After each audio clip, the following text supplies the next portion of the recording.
Oke, Assalamualaikum warahmatullahi wabarakatuh. Baiklah, perkenalkan nama Ibu Anissa Aulia. Baik, kemarin kita sudah membahas tentang klasifikasi materi ya, bagaimana apa itu materi, terus apa saja jenis-jenis materi berdasarkan wujudnya, kemudian apa saja jenis-jenis materi berdasarkan komposisi kimianya, seperti ada unsur, senyawa, dan juga campuran. Nah, maka pada kali ini kita akan membahas tentang perubahan zat, kohesi dan adesi, kapilaritas dan meniskus, serta massa jenis. Oke, yang pertama itu perubahan zat. Sebelum kita mengetahui apa saja perubahan zat itu, maka kita terlebih dahulu harus mengetahui sifat-sifat dari zat itu sendiri apa. Nah, sifat zat ini dibagi menjadi dua, yaitu sifat zat secara fisika dan sifat zat secara kimia. Nah, kalau yang sifat zat secara fisika ini berhubungan dengan keadaan fisik suatu zat. Nah, contohnya seperti bentuk, warna, bau, kekerasan, titik didih, titik beku, titik leleh, daya hantar, ukuran partikel, dan massa jenis atau densitas. Nah, sifat zat secara fisika ini dia berdasarkan keadaan fisik suatu zat. Nah, contohnya kalau bentuk. Nah, bentuknya gimana? Apakah dia persegi atau segitiga? Terus warnanya, apakah warna zat tersebut kuning, merah, hijau, hitam. Nah, baunya juga, apakah dia baunya harum ataukah baunya busuk, atau baunya memiliki ciri khas tersendiri. Kemudian kekerasannya bagaimana, titik didihnya, apakah titik didih zat tersebut 100 derajat kah, 80 derajat kah, atau sebagainya. Nah, yang kedua yaitu sifat zat secara kimia. Sifat zat secara kimia ini merupakan sifat zat yang berhubungan dengan apakah zat tersebut mudah atau sukar ketika berhubungan dengan zat lain dalam reaksi kimia. Nah, misalnya tuh gimana ya? Dia kalau secara kimia tuh bagaimana hubungan satu zat dengan zat lain secara reaksi kimianya, apakah zat tersebut mudah bereaksi atau malah sukar gitu. Nah, perubahan materi dapat berlangsung melalui dua cara. Nah, yang pertama itu perubahan fisika. Perubahan fisika adalah perubahan yang tidak menghasilkan zat baru. Contohnya, mentega yang dipanaskan akan mencair. Nah, ketika mentega ini dipanaskan, dia akan mencair, tapi dia tidak menghasilkan yang namanya zat baru. Nah, itu perubahan fisika. Kemudian lelehan lilin yang dibiarkan akan mengeras. Lilin kalau kita hidupkan, maka dia akan meleleh, kemudian dia akan mengeras kembali kan. Jadi dia nggak menghasilkan yang namanya zat baru. Kemudian berubahnya uap di udara menjadi salju. Baju basah yang dijemur di bawah sinar matahari akan menjadi kering. Nah, baju kalau kita dijemur matahari dia akan berubah jadi apa coba? Enggak, dia akan tetap menjadi baju. Namun dia kalau basah dia mungkin menjadi kering kalau misalkan dijemur di bawah sinar matahari. Nah, contoh dari perubahan fisika ini misalnya pada proses seperti ini.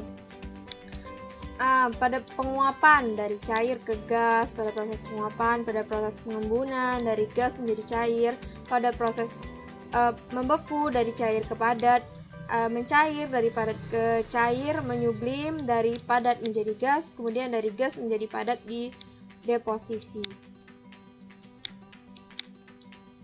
Nah, yang kedua perubahan kimia. Perubahan kimia ini merupakan perubahan suatu zat yang menghasilkan zat baru. Kalau yang tadi perubahan fisika dia tidak menghasilkan zat baru, maka pada perubahan kimia dia menghasilkan zat baru. Nah, perubahan kimia ini bersifat permanen, yang artinya zat hasil terbentuknya tidak dapat diubah lagi menjadi zat asalnya. Jadi dia tidak bisa kembali ke bentuk asalnya. Contohnya seperti kertas terbakar.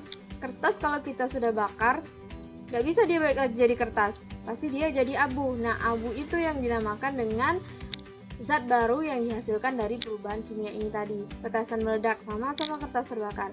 Kemudian singkong menjadi tape, sama singkong kalau kita ubah menjadi tape dia menghasilkan suatu zat baru. Kemudian besi berkarat, juga tidak bisa kita kembalikan besi yang berkarat itu menjadi besi yang baru lagi kan. Membusukkan makanan, sama makanan kalau udah busuk bisa kita kembalikan menjadi segar lagi, nggak bisa kan. Itu yang namanya perubahan kimia. Jadi dia perubahan suatu zat yang menghasilkan zat baru dan dia tidak dapat diubah lagi menjadi zat asalnya. Nah, berlangsungnya perubahan kimia dapat diketahui dengan ciri-ciri sebagai berikut. Nah, yang pertama terbentuknya zat baru, yang kedua terbentuknya gas, yang ketiga terbentuknya endapan, yang keempat terjadinya perubahan warna, dan yang kelima terjadinya perubahan suhu. Perbedaan perubahan fisika dan kimia. Nah, kemudian ini perbedaannya ya. Kalau yang perubahan fisika dia tidak terbentuk zat baru, sedangkan pada perubahan kimia dia terbentuk zat baru. Nah, kalau perubahan fisika dia komposisi materinya tidak berubah. Komposisi materinya tidak berubah. Kalau sedangkan yang perubahan kimia dia komposisi materi sebelum dan sesudah reaksi mengalami perubahan atau perbedaan. Yang selanjutnya yaitu kohesi dan adhesi. Nah, berdasarkan gaya tarik-menarik antara molekul zat dibedakan menjadi dua, yaitu kohesi dan adhesi. Nah, yang pertama kohesi. Kohesi adalah gaya tarik-menarik antara molekul-molekul zat yang sejenis yang mengakibatkan dua zat bila dicampurkan tidak akan saling melekat. Contohnya, gaya tarik-menarik antara partikel kertas dan partikel kertas akan membentuk selembar kertas itu. Kemudian gaya tarik-menarik antara air dengan minyak menyebabkan tidak akan tercampur. Nah, jadi akibat dari gaya tarik-menarik antara air dengan minyak ini, karena dia molekul-molekulnya tidak sejenis, dia mengakibatkan air dan minyak ini tidak menyatu. Nah, kemudian yang kedua gaya tarik-menarik antara air dan daun talas yang mengakibatkan air tidak menempel pada daun talas. Nah, kalian pernah nggak nengok air daun talas? Nah, air daun talas itu dia kayak gini, nggak mau dia nempel ke daun talas. Kenapa? Karena gaya tarik menarik antara air dan daun talas ini dia nggak bisa, karena molekul antara talas dan air itu dia tidak sejenis, yang mana dia mengakibatkan dia tidak bisa menempel pada daun talas, mengakibatkan air itu tidak bisa menempel pada daun talas. Nah, kemudian yang adhesi itu kebalikannya, adalah gaya tarik-menarik antara partikel yang berbeda jenis. Akibatnya, gaya adhesi akan dapat mengakibatkan dua zat dapat melekat bila dicampurkan. Contohnya seperti, nah, kalau yang kohesi tadi dia, kalau misalnya dia sejenis, maka yang adhesi dia berbeda jenisnya. Contohnya gaya tarik-menarik antara cat dengan tembok, di mana cat dapat menempel kuat pada tembok, itu yang adhesi. Kemudian melekatnya tinta pada kertas. Yang C yaitu meniskus dan kapilaritas. Meniskus adalah peristiwa mencekung atau mencembungnya permukaan suatu zat cair. Meniskus ini dibagi menjadi dua, meniskus cembung dan meniskus cekung. Nah, ini contoh meniskus cekung dan ini contoh meniskus cembung. Kita akan jelaskan satu-satu. Yang pertama, meniskus cembung. Meniskus cembung terjadi jika gaya kohesi lebih kuat daripada gaya adhesi. Contohnya air yang berada pada pipa kapiler. Sedangkan meniskus cekung dia terjadi apabila gaya adhesi lebih kuat daripada gaya kohesi. Contohnya peristiwa meniskus cekung ialah pada air raksa di dalam pipa kapiler. Nah, ini contoh dari meniskus cembung. Dia kohesinya lebih kuat daripada gaya adhesi, atau kohesinya itu lebih besar daripada adhesinya, makanya dia cembung ke atas. Nah, sedangkan meniskus cekung dia gaya adhesinya lebih kuat daripada gaya adhesi. Ini contoh. Selanjutnya ada kapilaritas.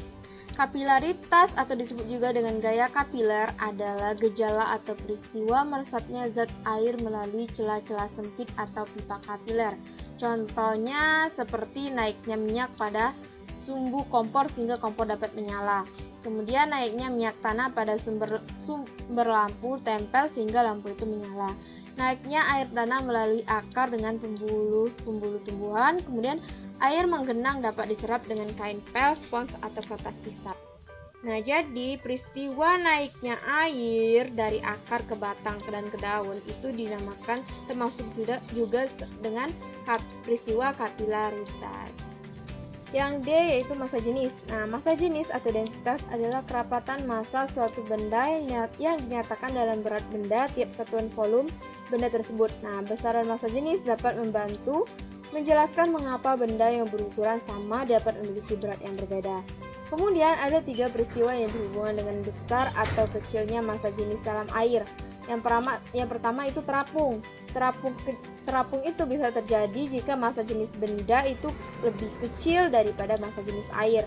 Melayang apabila massa jenis benda sama dengan massa jenis air.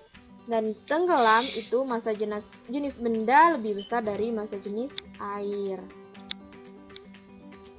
Nah, rumus menghitung massa jenis. Massa jenis diturunkan dari besaran pokok massa Kg dan dari besaran pokok panjang M. Nah, untuk menentukan besarannya, massa jenis suatu benda dilakukan dengan cara membagi massa zat dengan volume zat. Nah, ini Rho sama dengan M per V. Keterangannya Rho itu merupakan massa jenis benda, satuannya Kg per meter persegi atau gram per sentimeter kubik ya. Kemudian M, massa benda, Kg atau satuannya kilogram atau gram. Kemudian volume benda, meter kubik atau sentimeter kubik. Peristiwa yang berkaitan dengan massa jenis. Nah, peristiwa berkaitan dengan massa jenis ini misalnya pada penerapan konsep massa jenis pada kapal selam, penerapan pada balon gas, penerapan massa jenis pada air minum dan dalam kulkas, ban karet untuk berenang, pelampung untuk keselamatan.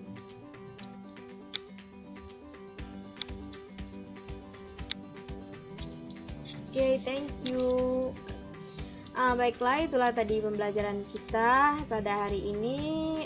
Lebih dan kurangnya Ibu mohon maaf ya. Semoga bermanfaat. Kepada Allah juga Ibu mohon ampun. Ibu akhiri, wassalamualaikum warahmatullahi wabarakatuh.